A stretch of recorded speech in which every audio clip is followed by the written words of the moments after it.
Cry bozo. Cry bozo. I'm still recording. I'm keeping that in. Keep going. Yeah, go on. Welcome to Chelsea Fan TV. Yes, we have changed our name. We will be explaining in a video as to why we have done that. But in the meantime, it's full time at Stamford Bridge. Chelsea have lost 1-0 to Arsenal, and Arsenal have done double over of us. First win at Stamford Bridge in a very, very long time. Joe, I've already done my rant. I've had what I've needed to say. I want to hear your thoughts. Yeah, I'm pretty much going to reiterate what you said, but it was from start to finish, we didn't look clinical enough. It was bullshit, man. We've gone Kepa, and all three of us at the start went, no, I can understand that. Oh, we're probably going to train him up for the cup final, get him ready, give him some minutes, get him warmer.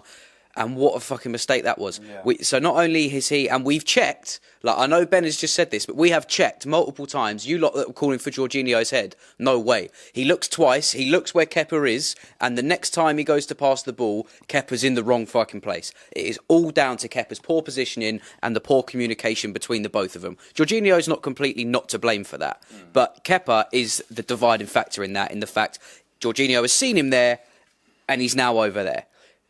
They are, unfortunately, because of our missed chances yet again up the front, the one fatal error is our defensive blow, and it's cost us essentially a definite top four. Yeah, I mean, you've already answered the next question I had. I was going to touch on that. Is it Jorginho's fault or Kepa's fault? And obviously you made that very, very clear. So, next question then. Was it just a case of just a defensive error, or do some of the forwards have to take some blame here as well? Absolutely, yeah, they do. Of course, yes. When you look at that game, it's 1-0.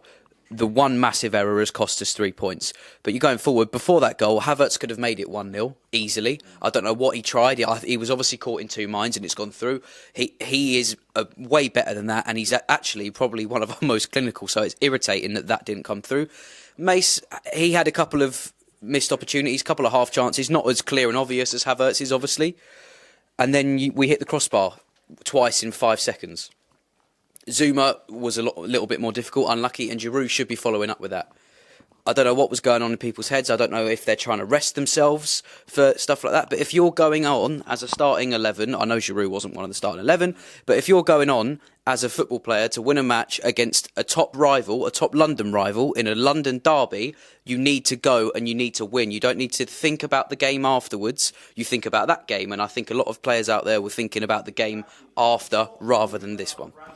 Which sort of comes around to another point, which is going to be quite interesting. What do Chelsea do moving forward here? Because obviously, it's a defeat to Arsenal. Let's not use B team as an excuse. You can't make that performance. What do Chelsea do moving forward with some crucial games coming up? Leicester twice, one to lift the FA Cup, and to potentially seal top four should we not beat Man City in the Champions League final. Then obviously the Champions League final. What do Chelsea do, Joe? Talk to me. Again, with a point as well, because I know people were talking about United Leicester yesterday as well. There are no B teams in the Premier League. If you're good enough to be on the bench for the Premier League and you're good enough to train with the first team for the Premier League, you are part of the A team for the Premier League. Doesn't matter how many substitutions they make or whatever. Most of you are probably just upset because your FPL teams were down points. I was. But it was...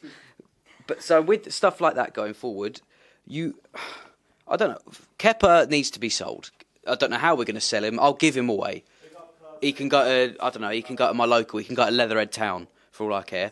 I don't want him at the club anymore. I know he's done well with a bit under TT. This was his first goal to concede. But look at the nature of the goal he's conceded. That's what he's got in his locker. And I don't think it's healthy for us as fans to watch him every single time he's got the ball, thinking, because we know he's got it in him, and so did the people playing him, which is going to play on his head. Mendy, we bought Mendy for a reason, like you said. Czech looked at him for a reason, and going forward, we need to be more clinical. I don't know what we've got to do to get it through to our strikers that just put your foot through it. That Pulisic shot was our best one to make it 1-0, 84th, 5th minute. Yes, he's kind of had a stumble on his way down, but he's gone for a tap-in. He's not gone to leather it. There's too much of our strikers trying to look cute and nice for the camera. If you look at the strikers that work, Drogba and people like that, they hit it. They don't care what the goal looked like. They turn and they smack it in the general direction of the goal. These lot are trying to place it in these perfect prime spots. It's just making them look worse than they already are. This, as much as our slate Timo, could have been quite a good game for him with all the pace they had behind them, at least before their goal. Because let's face it, the second we scored, Smith Rowe got that goal, and it wasn't a strike, for all the Arsenal people saying strike. They didn't want to play football. They wanted to essentially play. They parked the bus for 72 minutes. Which, look, I can sit here and say, it's not football. It's not football. It is football, and they're the ones that are going with the 3 points. So as pissed off as I can be, credit to not Arteta, but credit to how Arsenal's game plan worked for him. Finally, last question, Joe, before we wrap this up. Does Tuchel take any blame here? Absolutely, of course he does. I mean, look, he takes the blame for the selection, don't get me wrong, but he can't have the blame on him for what happened on the pitch. Like, he's come out and said, he's gone to Kepa and said, look, if you have a good game, or this is how I would assume it would go, look, you've had a good cup run, probably will get into the final for this, but now I think Kepa has absolutely made an even bigger rod for his back that he had beforehand because of that. I don't think his front three, although I think the strongest front three worked, and I think he should have changed it a bit quicker. I think taking Gilmour off for Hudson-Odoi, I understand, but again, with how Pulisic was looking, again, not really being very clinical, not posing as much of a threat as I would assume he could do, and limping, I would have done more of a straight swap and kept Gilmour there. But then again, they invited the pressure that we give to them, and if we can't give them that much time, we can't give them that many chances, and they need to be taken.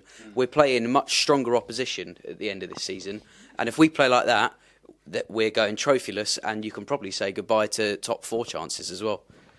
Thank you very much, guys. This was Joe. Do check him out on his socials. What are they? They are at BluesBroJoe, Twitter, Instagram, YouTube, everything. So subscribe, like, do whatever you wish. Yes, guys, this video is sponsored by OneFootball. Check it out. The link is down in the description below. OneFootball is the most reliable app you can have for all footballing news regarding any team in Europe, be it club football, be it international football. The one place you can go for the most reliable football news is the OneFootball app. So, guys, check it out. The link is down in the description below. Check out all sorts of news regarding your favourite club. Check out the Transfer Indicator app on OneFootball to check out the reliability of it. But check out the OneFootball app, the most reliable app for your footballing news. It's down in the description below. Check it out, guys.